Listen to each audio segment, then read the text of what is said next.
Good afternoon and welcome to Webinar Wednesday. We're excited to have over 270 registered attendees for today's webinar, which is eligible for 1 credit from the ACI. Let's get started by giving one lucky attendee a Webinar Wednesday t-shirt for answering this trivia question. Today's sponsor, MedWrench, is headquartered in Canada.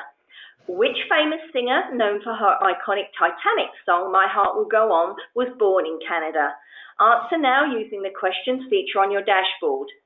While you're answering, I want to invite everyone to save the date for our full MD Expo, which will be taking place at the Hilton Baltimore Inner Harbour from October the 17th to the 19th. We look forward to you joining us for 3 days of learning, networking, and the latest advances in medical technology, products and services.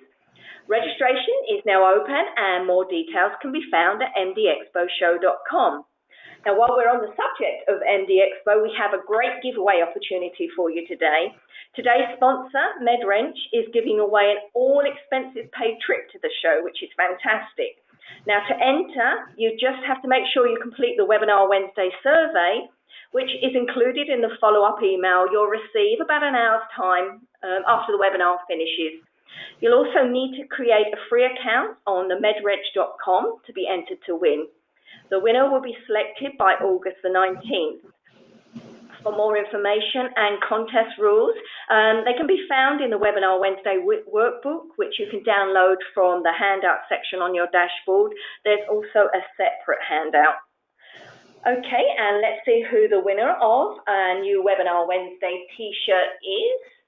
And it is Linda Wakefield. Congratulations, Linda. Of course, the correct answer is Celine Dion. Webinar Wednesday would like to thank our sponsor, MedWrench. MedWrench.com is a product-focused support network that provides the quickest way to find medical equipment information, from solving problems to purchasing, all in one place. For more information, visit medwrench.com. Okay, our presenter today is Carol Davis-Smith, President of Carol Davis-Smith & Associates. Carol, you may begin whenever you're ready. Thank you, Linda, and I want to take this opportunity to thank MD Publishing and MedWrench for sponsoring today's webinar, and I want to thank all of you that are online for joining today. So I look forward to sharing these thoughts and insights, leading practices, and hopefully we'll have the opportunity to hear from each of you, or some of you anyway, about perhaps some of the leading practices that you've experienced in your strategic technology planning efforts. So let's get started. All right. There we go. So maybe the first question we'd ask ourselves is, why should I even care about strategic tech planning? Why is this important? And as the HTM community, I would suggest to you that there's at least three really important reasons for you to take this seriously.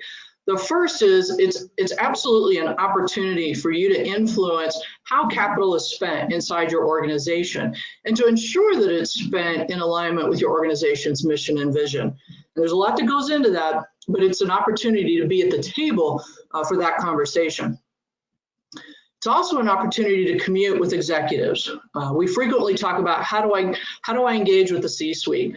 This is a perfectly good, excellent opportunity to do just that, to communicate with the executives up your chain of command, and also you'll see a broader set of executives that you should have the opportunity to engage with through this process. And then the third one I would suggest to you is really more inward focused in terms of your opportunity and ability to align the limited resources that you have, whether that's staff or time or budget, as you influence what capital and what sort of technology is coming into your organization, you simultaneously influence your resources, right, up or down. So keep that in mind as we walk through the next few slides about the process. Okay. So we will start with what is strategic technology planning. We'll talk about the process. We'll talk about some resources and how to bring those things together. We'll spend some time talking about leading practices that I personally have experienced and that I've heard about from others as I've traveled about and delivered this work to clients across the United States. And then third, and last but certainly not least, are what are some of the next steps you can take in your organization today to move these initiatives forward? Okay, so strategic technology planning is, in my opinion, more than just a wish list. We've all experienced at one point or another in our careers that wish list of capital requests, equipment requests that come down, and it's a list that's always way longer than any budget could ever even be imagined. I've affectionately referred to it as my letter to Santa. These are very common across organizations. A strategic technology plan, though, is just that. It's a strategic look at the technologies that exist in your organization today and those that may need to exist in your organization in the future. And because it's strategic, it really should interact with, it should have an influence upon and be influenced by the other strategic initiatives that are in play in your organization. So, for example, a very probably obvious one is strategic sourcing. How anything, whether a consumable, a supply, or a capital item is acquired in your organization through the processes of technology assessment, value analysis, your committee structures, your capital committee, and whatnot. That strategic activity should have some influence upon your tech plan, and simultaneously, your tech plan will become an input, a very important input to that strategic process. Similarly, financial planning, obviously, if we're being strategic about the technologies that we recommend for upgrade or replacement or augmentation, that is new things that perhaps we've never had in the past, that certainly impacts the strategic thinking around financial planning for your organization. What are the big initiatives or the big concerns, if you will, for your CFO? I recently had a conversation with some folks about the reimbursement and how does your organization get paid? That's a primary component of your financial planning. That might be something that you'd want to become more educated on to understand how the tech plan might be influenced by that, or how your tech plan might be able to support that. And then another one that may be obvious to some of you and maybe not so much to others is the facility master plan. This is similar to a strategic tech plan, but it's about the built environment. So think of hospitals and clinics and urgent care centers and standalone surgery centers or physician offices, all of that built environment that is managed through your facilities management and or design and construction team at your organization. Understanding what is going to be renovated, repurposed, or newly built is incredibly important to know what to include in your strategic tech plan and when to include it. So keep this in mind as we go through the next several steps of the process. Another major factor in tech planning is looking for that optimal decision making. We've all sat at the table and felt like decisions were made without enough information, or were swung way to one direction. We just appeased a clinician, or maybe, boy, that just seems like a marketing decision. And those are all reasonable decisions when we have provided our executives and our organizational senior management with sufficient information for them to know what have they left on the table, right? What do they have all the clinical, technical, and business information to make that optimal sweet spot decision that you see here in this slide? Or have they been swayed one way or another because they do not have all that information? In the course of this, you also want to be thinking about not only who are the clinical, technical, and business players that need to be at the table having this conversation and working through this information, but what is their role? Are they an influencer? That is, they have a say, they can express their opinion and their perspective, or are they an actual decision maker? They're the green light go person, or yes, we will allocate funds, or those sort of actual decision makers. And keep in mind that sometimes people play both roles, depending upon where we are in the process. Or a great example is you may be a decision maker at your local facility, but when it comes to an enterprise decision, you're an influencer. You're not the one that gets to make the final decision. So understanding who the players are and what their role is, or perhaps if they play multiple roles, that is incredibly valuable information as you go through this process. Okay, once you have the players at the table and you understand their roles, you need to make sure you have the resources necessary, and by that I mean data and information that are necessary to begin formulating your plan. So as HCM professionals, start at home, start with your CMMS. This is an example of where having really robust, clean, consistent, reliable data in your CMMS will pay off in big dividends, okay? So start there. That's the list of, obviously that's the inventory, that's the place you're gonna start, but then you can begin adding on some of these other areas that we talked about. Can you access the facilities master plan? Engage with that department and ask, can you see a summary of that? You don't need the super detailed Excel spreadsheet schedules and budgets and project plans and whatnot, but you need some sort of at least high level understanding of what the game plan is and over at least a 5-year period, if not into the next 10 years. Your tech plan is probably only going to be 3 to 5 because technology moves so fast, but you need to have visibility of what's coming over on the horizon. Supply chain, you're going to want to reach out to them for information from the ERP. Okay, this is oversimplified, but it's sort of like their CMMS.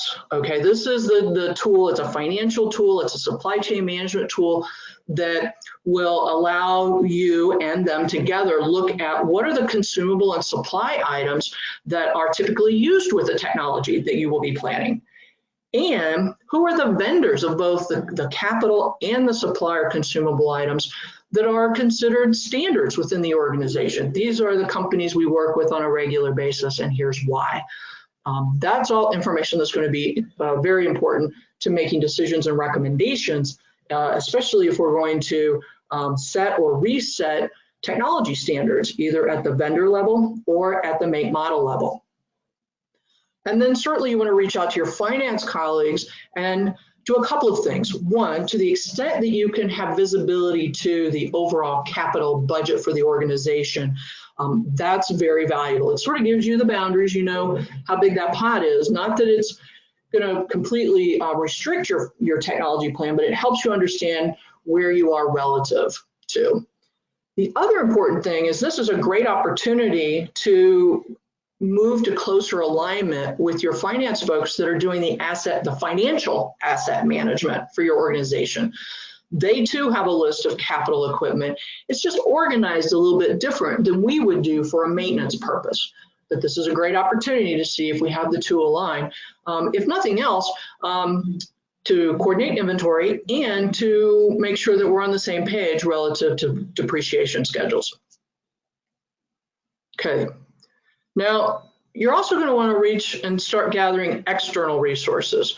And there's a lot of material out there that can be valuable immediately, even if you're starting very small. And certainly as you grow your program and become more mature with it and more complex in terms of the technologies or the scope, these resources are going to be very, very valuable.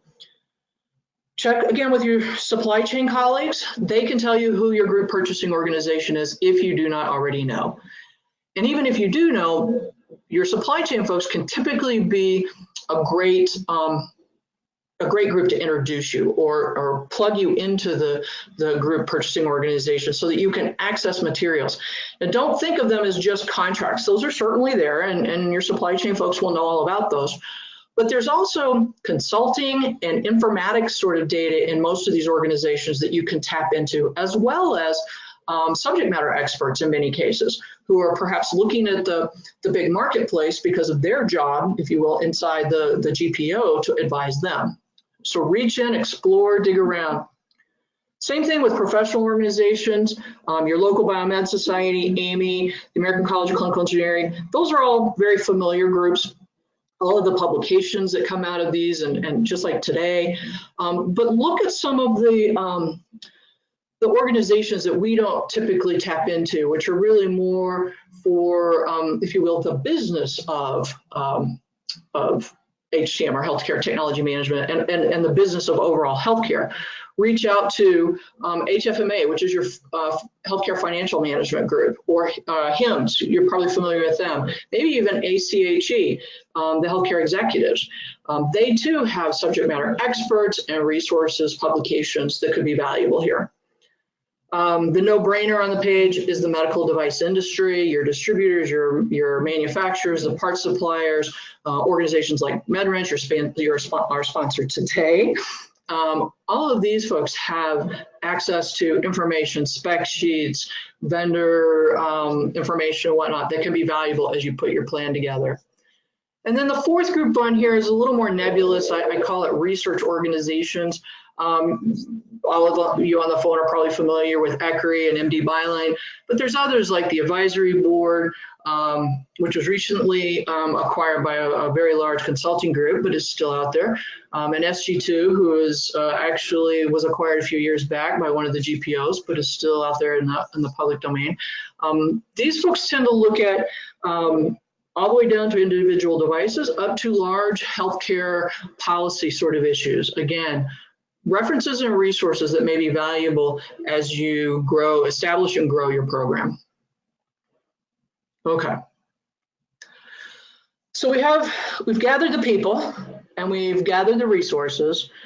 We have our inventory and we've decided what the scope is. And I'll put a note in here, that is not an insignificant step. You want to make sure you define the scope, the technologies you want to include. And there is not really a right or wrong way. You have to understand what your organization is prepared to take on. Some organizations will pick a particular department like imaging or surgery.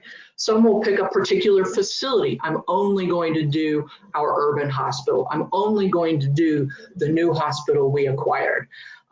Others will say, I want to do a region or a ministry or a district, depending upon how you organize your health system.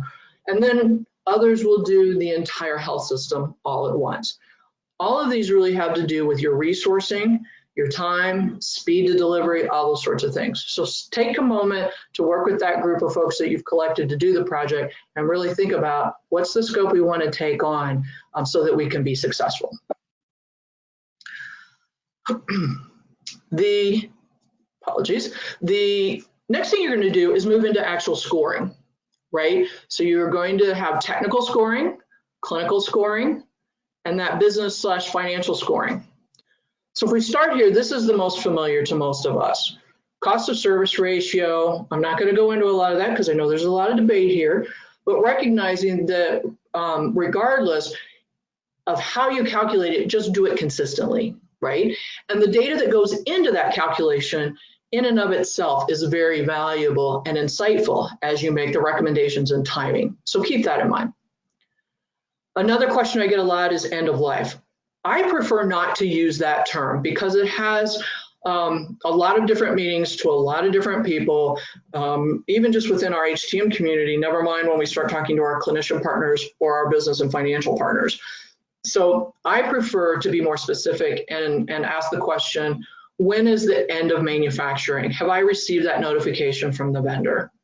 And then the second flag is, have I received notification of an end of the service and parts? So, and typically they come in that order, right? We stop manufacturing it and then we stop providing parts and service. Those are two very important flags.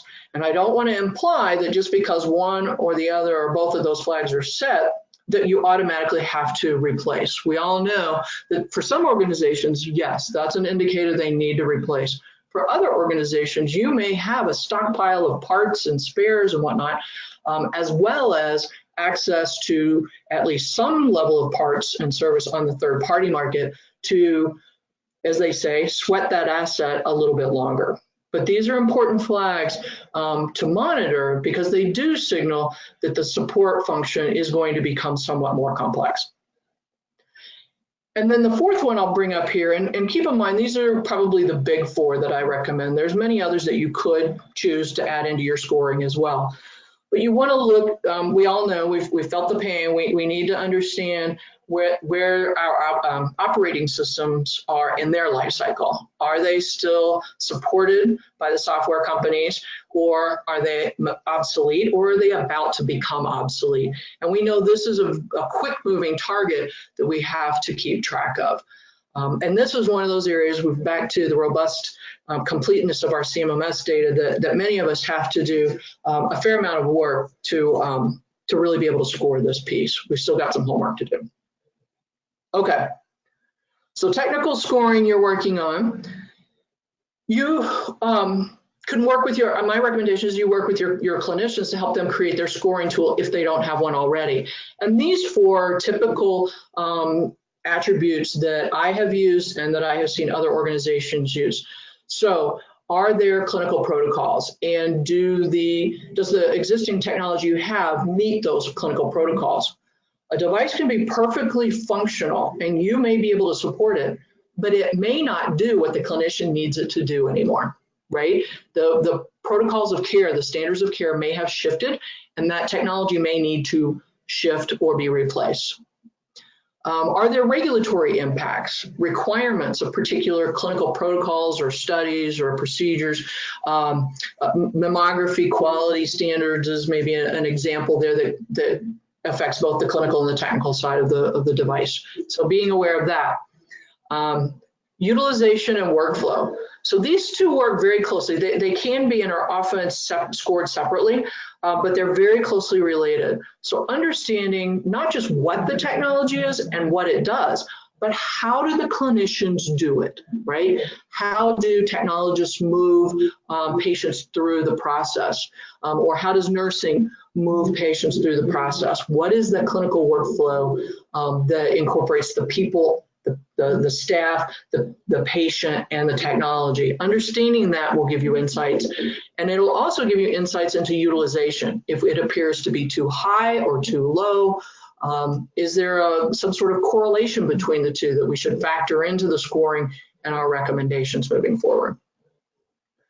And then we always ask, if a technology is down, because we all know it's not if, it's when, a technology will be down for a short period or a longer period, what happens to our patients? Is there a backup? Is there some sort of redundancy? Is there an alternative technology that we can use? Or is our organization, our clinicians, and our patients going to experience a delay?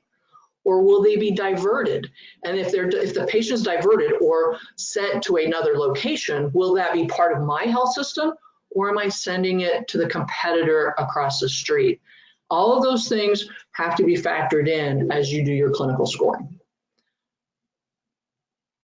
And then the third area, our business or financial type of scoring.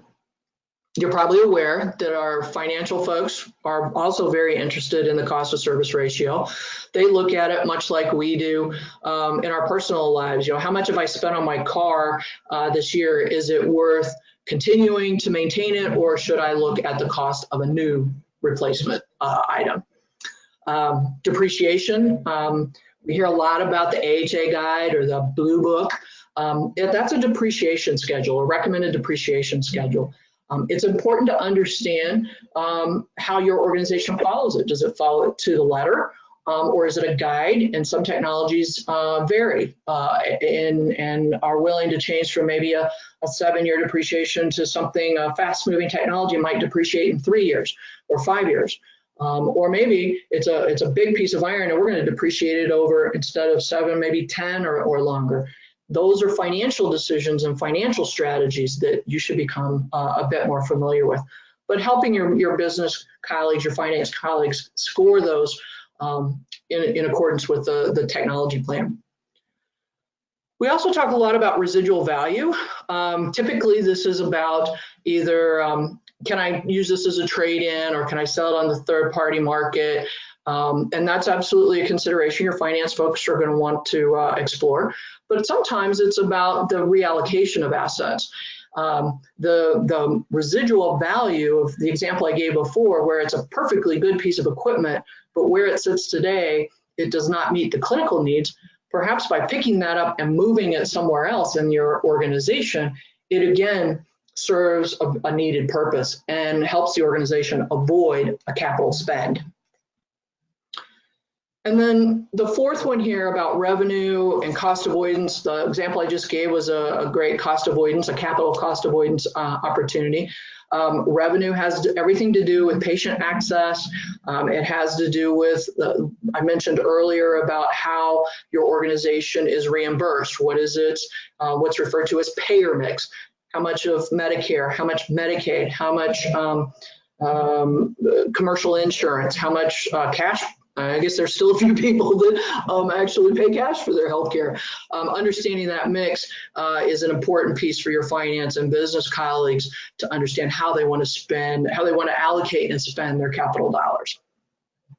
So as you can see, this becomes pretty complex. You've got three, if you will, big areas of scoring, and these need to come together back to that idea of a composite sweet spot in the middle of all these perspectives.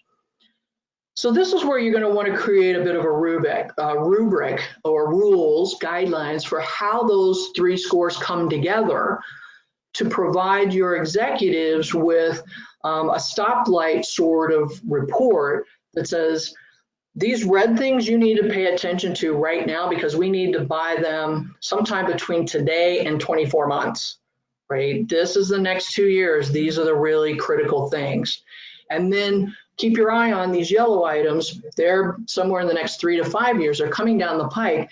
Yellow, cautionary, lots of things could cause them to slide into the red or back into green, which are things that are sort of just kind of good. You can let them sort of percolate on the back burner there. But you need a way of bringing these three scores together. Depending upon where you are today, if you're just getting started, make this combination simple. Right? Keep your scoring simple. You don't want to get sort of sideways with some sort of advanced mathematics to make these decisions. You can grow into, I would highly recommend some basic algebra with a little bit of maybe some weighting on it, and you can always make that more sophisticated as you get better at doing this process each year, and actually throughout the course of the year. But the idea is that you get to a single total score that's the sum of the three, the sum measure, and I don't mean arithmetic, a math sum, but it's the culmination of all of these together that help you make that recommendation of what technology should be upgraded, when it should be upgraded and or replaced. Now, another thing that will really help is if you've got an analytics background or you've got someone on your team, or maybe in one of those groups, maybe there's a clinician informaticist, or maybe there's somebody in supply chain or finance that's really good at visualizing data, creating some reports that help your executives see what's the split, if you will. How much of this is medical imaging or lab or biomedical? How much of it is by each year? Let me see what totals happen year over year. Wait, no, I only want to look at priority one, but I want to see how the categories of imaging, lab, and general biomed fall out.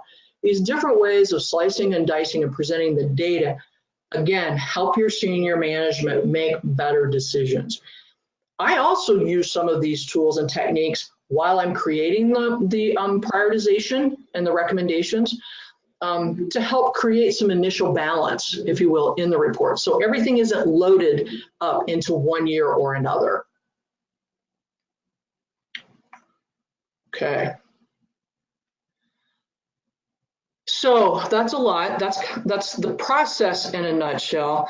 Let's spend a little bit of time talking about some of the leading practices that I've experienced and that I've seen others use in my travels and in my projects.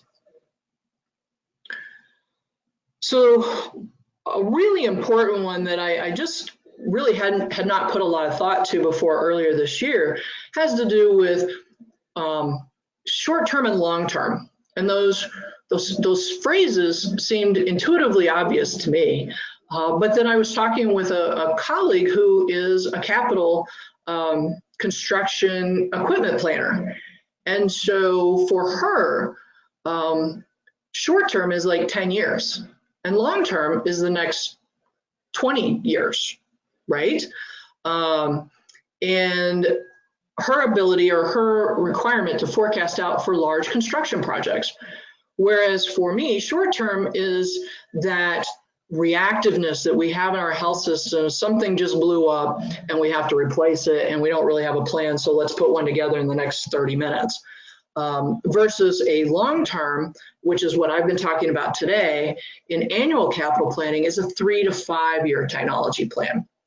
So getting that clarity inside your organization is huge. And it will help with that relationship with the facilities master planning as well as the financial planning from a timing perspective. So your annual capital plan should feed into and inform the equipment plan of construction projects that are looking much further out. And a little bit vice versa, as they begin to create that forecast, you're going to know as you continue to update, oh, next year I need to account for such and such a construction project in my tech plan. We talked a bit about this as well, especially the understanding the influencers versus decision makers. Over and over again, I hear this comment from folks. I thought because they approved the capital plan, we were going to spend money. Why does this have to go to 2 more committees? It's typically because as the HCM professional or the individual leading the technology planning process, we did not have a good understanding of what the overall process was going to be in our organization. So back to understanding who are the influencers and who are the decision makers at the local level, all the way up to the enterprise level. And then the corollary, or the piece that goes with that, is understanding approval versus allocation. You can get a project approved, but you may not get any money. The money comes with the allocation. In some organizations, those 2 things come together. They're simultaneous. In other organizations, allocation may be a few days away, a quarter away, a year away. And so understanding, again, that part of the process in your organization, one, will save you a huge amount of frustration and angst, but will also help you understand better or make better prioritization decisions in your plan if you understand where monies would actually be released if the project is approved.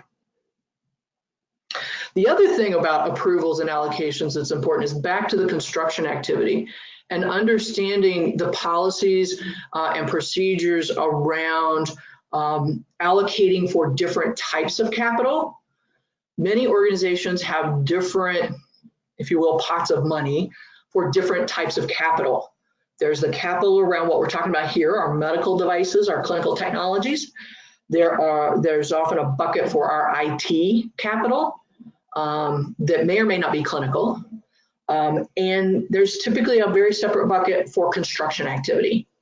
And so sometimes there may be something in your tech plan that will actually be funded by a construction project or maybe an IT project. So having that visibility and that awareness is incredibly important and is a leading practice in terms of really keeping those 3 plans and those 3 buckets of money well understood and cleanly allocated, if you will. The other thing that I hear a lot about, and this is, for those of you that know me, I'm a lot about process, not to sort of confine us, but to have some consistency and clarity. Having process is huge. And a process will lead you to have a plan for your technology as opposed to a list, which is probably not much more than a wish list or a theoretical shopping list. So having a real understanding of process, the policy that drives that process, and the procedure that allows you to execute the process will mean you'll move from lists to true plans. And then in doing that, I think it's also understand the difference between historic practice and actual policy, process, procedure, documentation in your organization. And even if you have that for doing technology planning and capital planning and capital expenditures and whatnot, it's important to also have some policy and process and procedure around the business cases, because I've seen organizations have really great technology plans, but they have not put the infrastructure in place, the behaviors in place to create a business case that supports the recommendation into their acquisition process, right? And so it's important to make that linkage there. And then our favorite, networking and cybersecurity. We cannot forget these. More and more important, seemingly every day. Being proactive versus reactive, looking at your current inventory, applying some risk assessment and needs assessment to it, and understanding where networking and cybersecurity fit into the plan. Are you a very sophisticated organization around networking and security, or do you have some work to do? Is your existing inventory amenable to cybersecurity, or is that part of your plan that you need to migrate some technologies? I've had many conversations where we have products that just do not have a very good cyber safe alternative today. So how does that fit into your 3 to 5 year plan? What are you going to do immediately, and where do you believe that you'll be able to impact some level of change down the road? And then using an integrated cross-functional planning process allows you to anticipate more of these networking requirements that will then have cybersecurity requirements, right? Just because something can go on the network does not necessarily mean it needs to be there. Let's make sure we understand what we're networking and why we're networking, what's the value proposition to our clinicians to deliver care, and/or our organization to be able to financially afford to deliver high quality care at an affordable cost. So this is becoming a more and more important part of strategic tech planning, as well as our day-to-day HTM support functions. Okay, so a lot of information there. I'm sure some of you have checked the box and have several things. We're doing this, and that's awesome. I've heard a lot of great stories while I've been out talking with you folks. But there's probably some of you whose heads are spinning, and how do we ever take all of this on? So let's spend the next few minutes talking about next steps you can take regardless of where you are on your journey of strategic tech planning. So some basic, as a colleague of mine says, some basic data hygiene is a great place to start. Make sure your end of data is accurate, end of manufacturing, end of service, that you have that recorded for all of your CMMS inventory items, that it's accurate, that you have the necessary documentation should someone ask for I don't want to say proof, but proof. Or at least dates, because oftentimes these letters point to a date in the future from when they're sent to you. You also want to go back and re-look at how are you calculating cost of service ratio. Remember, this is one of many metrics that we're looking at here. It's not a silver bullet. It's not the metric. It is one of many. And again, I'll encourage you, just do it consistently, right? Because a strategic tech plan is internally to your organization. The only thing you're comparing to is yourself. So if you're being consistent, because it's a ratio, you'll be safe. It'll give you the directional information you need to make recommendations and set priorities. You can also, if you're not already connected to your finance colleagues, open that door, begin that conversation. Ask questions about their financial asset management system. Share with them what you're doing in your CMMS. Find out where you have similarities, find out where there are some gaps. Begin having that conversation so that as you create your plan, you can do two things. One, you can have a really solid technology plan, and two, you may both find that you're able to provide some more cleanliness and clarity to each of your data sets. And then sort of a staple of the HCM world and for clinical engineers and biomedical equipment technicians and imaging engineers and whatnot is stay aware of technology, right? Partner with your clinicians to understand what's getting their attention and why. And take to them, I just heard about, are you aware of? Have those dialogues. That's a great place to develop the relationship beyond our day-to-day maintenance of the existing inventory, but to demonstrate your awareness of the larger marketplace, your awareness of their needs, what they do. Two great ways to begin looking in those other circles, if you will, of the Venn diagram and building those relationships if you don't already have them, or you can build upon them. Okay. You can also be a helper, right? All right, so you're the one doing the tech scoring. The technical scoring, that all comes from your CMMS and your maintenance records and whatnot. But lend a hand, right? Work with your clinical and business colleagues to help them establish their scoring tool, help them execute their scoring tool if need be. Help them understand how to do this and work with them to think about, well, is there something you want to weight more heavily than another? Especially if you're already a little bit experienced with doing tech planning, you may want to start adding in some weights depending upon what's happening in your organization. You can also advocate for fleet devices. Lots and lots of organizations will do tech planning only at the level of their financial capital threshold. Many organizations, that's around $5,000 for an item. Some are as low as $2,500, but many organizations will only do tech planning down to that level.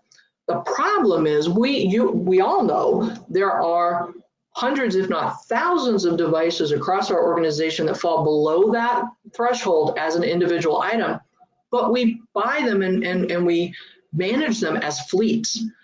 So advocating to include fleet devices into your tech plan can have a huge benefit. I've seen organizations sort of undermine themselves by not keeping track of these, because when they show up as needed, the contract expires on your infusion pumps, or they all are no longer being manufactured or serviced, or your defibrillators, or all of these sort of items. Boy, I've seen organizations just get turned upside down financially. And I'm not talking about just little, standalone hospitals. I'm talking very large organizations really feel the pain because they have not been monitoring their fleets. So advocating for that is a huge opportunity. And then this whole idea of converging the three perspectives, technical, clinical, and the business financial perspectives, into a composite score is not well understood, and it's definitely not well practiced. And so building up that skill set and that strategy in your organization is another huge opportunity for you. We talked a lot about this in terms of engaging with your facilities management, design, and construction. This is a place where, I don't want to say mistakes, but confusion happens a lot, where it's unclear where technology should be accounted for and dollars allocated for. So this is maybe a phase two. Once you're kind of a little more sure-footed in terms of doing your tech plans, this is a great place to augment your program and sort of enhance it and take it to the next level. And then figure out how to dovetail it into your acquisition process. So I'm not going to spend a lot of time, actually I'm not going to spend any time on this particular, I apologize, this particular publication. It's out there for you. But whatever your acquisition process is, make sure this tech plan is an input to it, whether it goes to your value analysis teams, if it goes to your supply chain sourcing organization.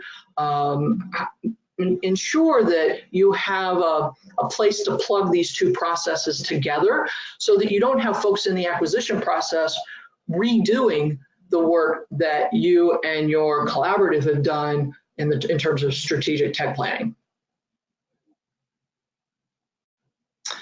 So I'm going to stop there and breathe and turn it back to you, Linda, to see what questions we have from the group.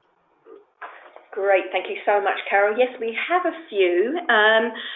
First question is, we're having a hard time obtaining equipment purchase dates to determine the age of equipment at our facility. In that scenario, what do you recommend to determine the age of the equipment when working on technology planning? Yeah, this is a very, very common challenge for most organizations. Assuming you have already worked with your finance colleagues to check their financial asset records, there may be some information there.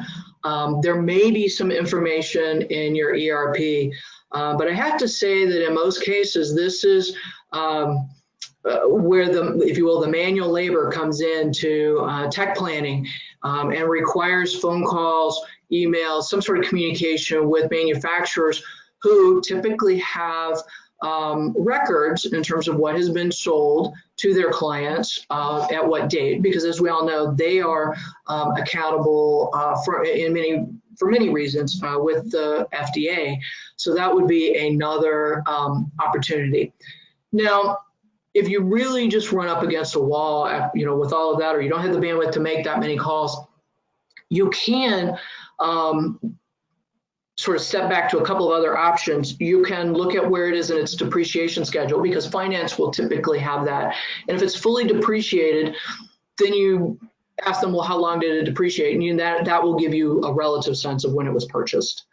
And then the other thing is, if you're staying in touch with technology, you'll have a relative sense of where that product is in its life cycle. Is it something that's been around for a long time? And I realize these are very subjective measures, and we are trying to be as objective as we can, but do not let your process get hung up if you do not have an absolute purchase date. The other thing you could ask manufacturers is that make, model, that product line. When was it introduced? When did you discontinue it? And that can give you a little sense, perhaps, of when the product may have been acquired by your organization. Because I realize sometimes another thought just occurred to me. You may have purchased that device from a third party. You may have purchased it remanufactured. And so that adds a level of complexity as well. So do not let it stop your process. Use a relative measure, understand the level of subjectivity you've applied to it, and move on. That's great. Thank you. Great advice there.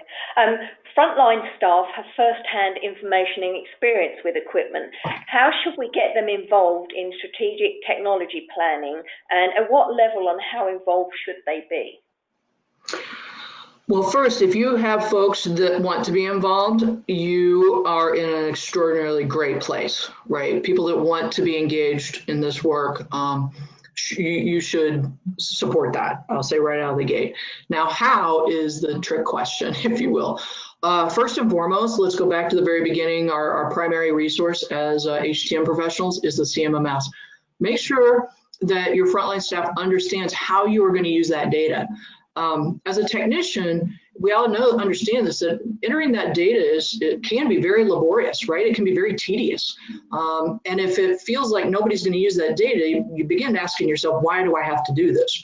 So as the individual leading the strategic tech planning initiative, share that with your frontline staff. Let them know how valuable that information is to the tech planning process, as well as everything else we do. And then use it and show them how you're using it. Share the plan, because they may want to, you may find that the documentation improves. I would also engage them in, there's a lot of analytics that has to go on here, a lot of inventory. You can slice and dice it, right? Get your imaging folks to do the scoring on that. Get your biomed folks to score the ORs, the ICUs, or whatever it might be. Or maybe get really crazy and give them an area they don't know. A learning opportunity, right? Have a generalist biomed person work with an imaging person and work together so that they learn about each other's technologies and what are the drivers and where are they in their life cycle and all those sorts of things. It's a great professional development opportunity as well.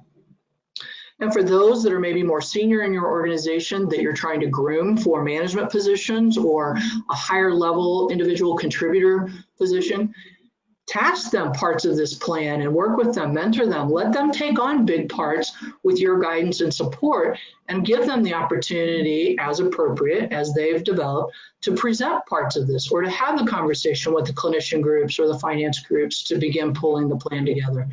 We all learn through doing. So I would say maybe you kind of adapt that saying from our physician colleagues, let them see one, let them do one, and then let them start teaching one, so to speak, to others in your team and within the clinicians and finance groups. That's great. And another question, could you briefly discuss the intersection of strategic capital planning and operational budget planning? This is another place, and I probably should add this in as a leading practice. Leading organizations understand how to take the tech plan and the acquisition process and attach, if you will, or bolt on the operating perspective. So if you think about it, in a strategic tech plan, we're forecasting out technologies for maybe as long as 5 years. And then we're going to acquire them, but have we thought about the care and feeding, right? What are the maintenance costs? What are the, whether that's in-house or outsourced or whatever, it doesn't matter. There's a maintenance cost, right? What's the maintenance cost? What are the consumable costs? What are the training costs for both technical service personnel and clinical personnel, and ongoing, because we know both of those populations tend to change over the course of devices, especially those technologies that are around our organizations for an extended period of time. Building in an associated operating plan with each recommendation, or at least each recommendation that makes it through the initial input to the acquisition process, is incredibly important for forecasting from a financial perspective and keeping our organizations healthy. Okay, that's great. And another question here is, how often should I reevaluate the plan? Part of that, you should reevaluate based on how you set your scope of work. So I would recommend that, first off, once you have a plan, you should be using it on a regular basis. So however often your value analysis teams meet, you're probably at least referencing that plan and checking off, we bought this, we deferred that, we declined that, whatnot. So it should be a living document that's being managed all the time. But you probably want to re-baseline at least every 3 years is my recommendation. And that is a little, it's based really more on my personal experience. And in the financial world, organizations will frequently do, and not just in healthcare, in all industries, will do physical inventories on a regular basis.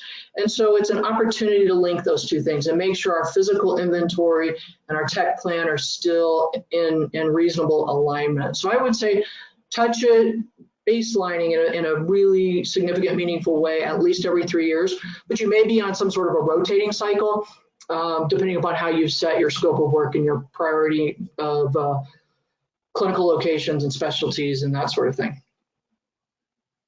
Okay, good. Another question here is, what collaborative tools are available to aid the process? Sure. I would go back to think of all of those internal and external resources that I called out earlier.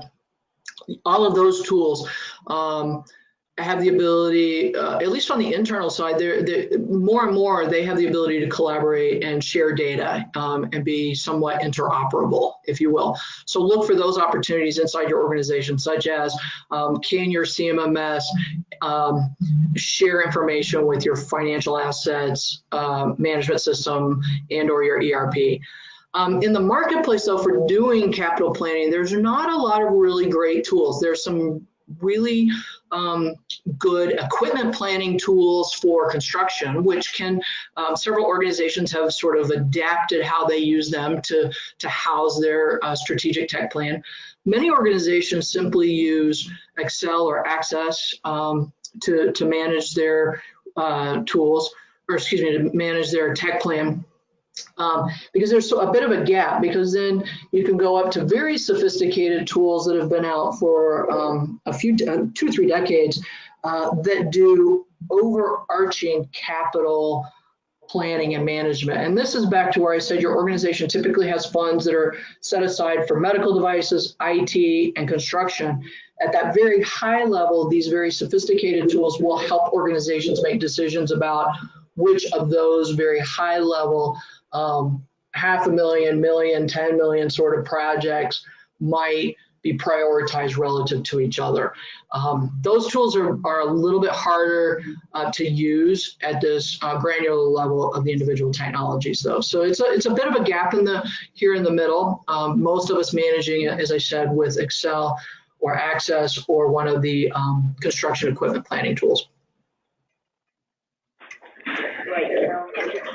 We're now coming up to our hours allocation. Just a note to attendees, the questions we didn't get time for, I will be sending over to Carol, so she will answer them directly to you offline, so be patient. She will get round to answering them. So thank you, Carol, for a great and informative webinar, and thank you again to today's sponsor, medwrench.com. Just a reminder that the post-webinar survey and certificate process is now automated, and hope that you're finding it more convenient. The survey link is included in the follow-up email, which you will receive in about an hour's time. Once you've completed the survey, you'll be able to download your certificate immediately. One lucky attendee will win an Amazon gift card just for completing the survey. Also, just remember, by completing the survey, you will have the chance to be entered into the fantastic MedWrench all-expenses-paid trip to MD Expo. Remember, to qualify, you must create a free account on medwrench.com as well. If you have any questions, please contact us at webinar@mdpublishing.com. For more information about our upcoming webinars, please visit our website, webinarwednesday.live. So thank you all once again for joining us this afternoon. Enjoy the rest of your day. Thank you again, Carol, and we hope to see you again soon.